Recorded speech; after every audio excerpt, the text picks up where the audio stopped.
This is Sailor the Piper Man here. Piper the Sailor Man here. Having a good time. Just relaxing. Wifey went out, took her mother out. They were in the mall buying her clothes, so she's good to go, man. You know, I'm very fortunate that I can take care of my mother and my mother-in-law, you know. Count my blessings now. I'm waiting for a nice shipment of cigars coming in.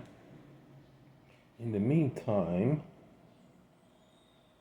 I shall be smoking my K Woody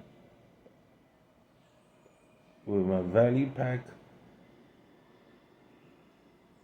vanilla topping Virginia with black Cavendish. Just sitting back, I just finished cleaning 3 of my pipes. Nice and quiet. And it's nice, right? Curious how quiet it is. Count my blessings, man. Look at my dogs. Look, they even get to sleep. There you go, my pups. All sleeping. That's the couch there. And, you guys have a careful day. Right now I have to go into my memory bank and pull out a story. I'm trying to think of the Norwegian pipe makers I met back in the 90's, like Bajan, Norden, Eric, his son, Lars. I met the makers of Sir Jacobo, Don Carlos. Now their names are Italian, so I can't pronounce the name. But if I say the guys that make Caminero, the guys that made, you know, I'm talking about the makers themselves, that I met them. And used to do a lot of expos and stuff like that. And I'm reminiscing now after seeing my boss. I saw a picture of my boss's son. You know, I might as well say it. You know, in the cigar industry, you had fellas that straight up, he would do things the right way. And oftentimes, they're making good money, but when the cigar booms hit, a lot of the store owners, to capitalize on cigars, and I have to say, Marvin Shankin, the owner of Cigar Fictional, had a lot to do with it, would always rate the Cuban cigars very high. Because they were great. But it wasn't the day, in the 1980s, when he put Arnold Schwarzenegger on the cover, he put Michael Jordan on the cover of Cigar Ficcionado. Michael Jordan loved Cubans. He was also a pipe smoker. He would have a small little pipe section, but it's mostly that. What ended up happening, a lot of the stores, a lot of the guys wanted Cuban cigars. And so what ended up happening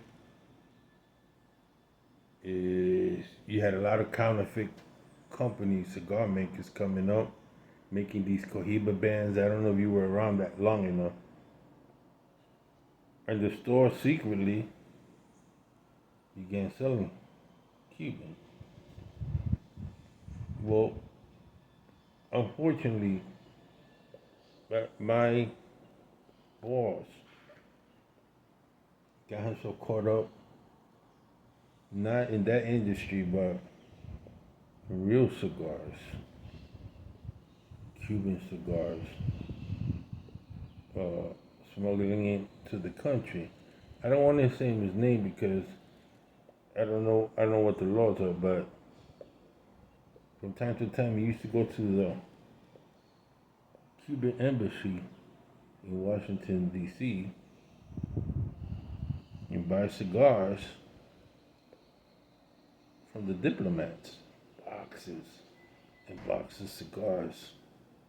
Now at that time, I controlled the shipping department, and I developed a mail order system. It was back in the 90s. We were selling cigars everywhere. We were using DHL, UPS, from all over the world. Well, the problem there was we needed to put these cigars in under humidification and only sell these Cuban cigars to our clients. I neither brought them in nor would I sell them. They would come in clandestine boxes, and I would keep them humidified. I would tell them, "Don't tell me what's in there, man. Or guard this with your life." And I would look at them. And one day I just walked into the office and told my boss, "I know the Cuban cigars. We went to the store. Joe gave me one, but without the band. I know where they came from. I know the box. I know the Cubans." I said, "He said, okay, you know the Cubans." I says, "You know, you're my boss. I love you. You're a great boss. I will never tell on you. But if I'm ever subpoena, and I gotta tell the truth, and I'm your cigar taster, I gotta tell the truth." He said, "Don't worry about that. Never gonna happen. I know you straight up, Miguel, and that's why I hired you. I can trust you." So we drank a little brandy, and I went and I decided I'm gonna open up. Oh my God. We had over 5,000 Cuban cigars up in there. And, that's a federal offense. Well, during my time there, when it came from time to move on, I had an operation. I couldn't come back because I couldn't stand anymore. Because of my foot, from my military days. I left. They laid me off. So I collected for a year. Was unemployed, being treated. When I came back, I was hired by Barclay Rex to a friend that had worked with me. So I went to Barclay Rex, and they were very upset that I didn't come back to De La Concha. And I was upset because they let me go. I could have sat and still sold cigars. So, long story short, they thought so highly of me that the boss gave me a pension, man. Retirement pension. I was so happy, By that time, I had run my course at Barclay Rick. I decided I'm going to retire. I'm leaving. After 9/11, 2005, 2005, I decided I'm getting my kids out of New York, getting my wife out of New York. We had two close calls. I kept thinking I was there. I was getting stopped all the time. I came to Puerto Rico. I retired with the handwriting on the wall. Took my military pension. Took my pension from my job. All the money I had invested in Yahoo.com. When it first started back in the 80s, I cashed it all in, man. Came to be long story short, my old boss got in trouble with the IRS. They have found out he had sold over 2 million cigars without paying taxes on it. And then on top of that, he found out that somebody got caught that was part of a cigar smuggling ring, and yeah, he cut a deal. He named names, and one of the names he named was my boss. I was already here, had know nothing about it, and all of a sudden, I took a flight to New York. I started to stop at the shop. When I went to the shop on Avenue of the Americas, I looked. It said Davidoff. I was like, "What the heck? What happened?" So when I walked in, a friend of mine, Mike, who was manager, he was still with Davidoff until the transition. Mike grabbed me over to the side. Hey, Miggy, how you doing? He goes, "Where you been? You gone?" I said, "Yeah, I retired and went.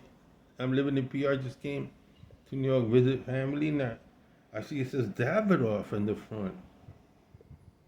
He says, "Are you gonna hang around?" Yes. Yeah, "Let's go to the bar. I'll take an hour off and we'll talk." So he told me when it went down. He owed so much money. He gonna lose everything. I mean, he made $2 or $3 million. He had his two sons working for him, and Shankin helped him sell his place to Davidoff. Davidoff came, and whatever he owed, Davidoff paid it off. That's how much money Davidoff came. So it was a corporate buyout. They slapped my boss on the wrist. People got paid in the federal government. People got paid in the IRS. And he was let go and he retired in New Hampshire.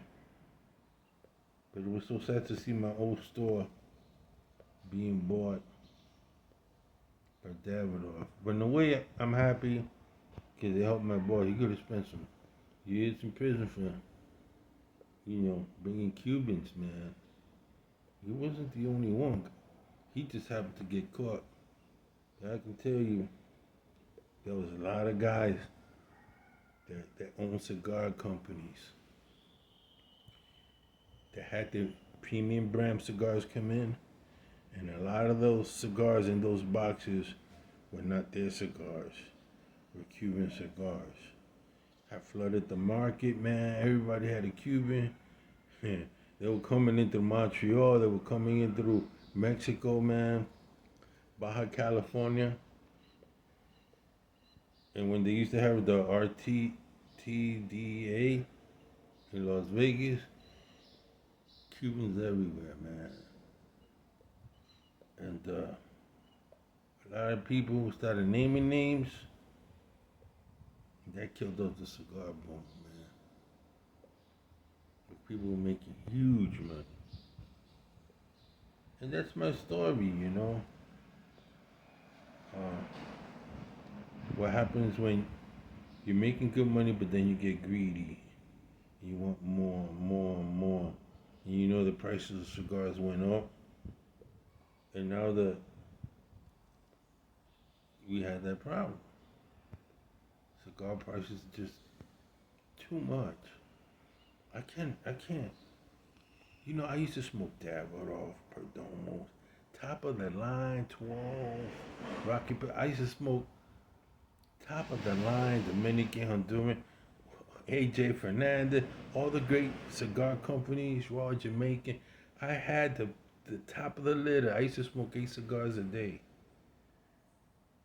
And on top of that, pipe. Selling pipes and mixing blends and it was crazy, man. So crazy, great time, partying. Everybody was making money. People were just inviting me out to eat, because they have money. Hey, Miguel, at the time, I'm here raising 4 kids, and I'm being conservative. how many times I go out a month. These guys were taking me out every weekend, 7 days. I mean,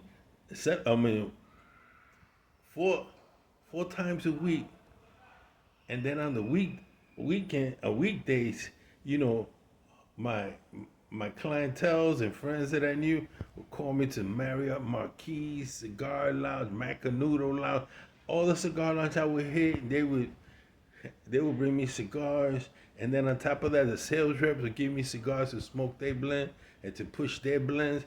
It was crazy, man. But it was fun, man. My greatest joy was selling a box of pork Miriam to Major Giuliani. I reeled him in. I could never sell him nothing. He was so cautious about buying Cubans, and I would tell a friend of mine, George, man, don't even say you got Cubans, man. You crazy? He said that's the man of New York, and he ain't gonna buy that. And Joe Torre would come in, and he had a he had a locker. We used to have these beautiful lockers, mahogany with Spanish cedar inside, and so he had his locker, the president, some of the players, and the Yankees were on top of the world in the '90s. From '90s, and the Rangers too. Another great guy that I got to meet. We became friends. Was the goaltender from the Devils, the Stanley Cup years. I knew Mark Messier, he was no big deal. But this guy, goaltender, I forgot his name. Really nice guy. I met some great guys. Man, I'm gonna be at the Marriott Marquis. Miguel, we'll see you when you get out of work. I call my wife. Hey, babe. Clients want to see me at the Marriott Marquis. This is bullshitting my wife. Oh, yeah. You gonna go drink? What time you coming home? I said about 1 o'clock in the morning.